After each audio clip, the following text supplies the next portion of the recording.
Ward corporator అయ్యండి నేను ఎవరో కూడా తెలియదు, నా వార్డు ఏంటో ఏ వార్డో తెలియదు, వార్డు కార్పొరేటర్ తెలియదు.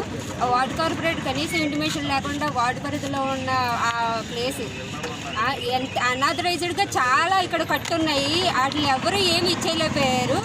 ఇక్కడ రోడ్ వైండింగ్ ఉన్న ఒక రీజన్తోనే నా షాప్ ఒకటి కొట్టేస్తున్నారు. అది ఎంతవరకు న్యాయం? అది అసలు ఈ విషయానికై నేను అంత దూరమైనా వెళ్ళడానికి అసలు ఎటువంటి వెనకడుగు వేయము. మాకు దీనికి న్యాయం జరగాలి. వాళ్ళు చిన్న చిన్న వ్యాపారం చేసుకోవడానికి ఇక్కడికి వచ్చారు, ఆ షాపుల్లో అద్దుకోవడానికి. వాళ్ళకి ఎన్నో సామాన్లు కూడా ఉన్నాయి అందులో. వాటిని కూడా చూసి అన్నీ డ్యామేజ్ అయిపోయినాయి. వాటికి అసలు ఎవరు ఇస్తారు నష్టపరిహారం? వాళ్ళు ఎంతో కష్టపడితే కానీ వాళ్ళంతా సంపాదించుకోలేరు. వాళ్ళు పొట్టను కొట్టినట్టే కదా.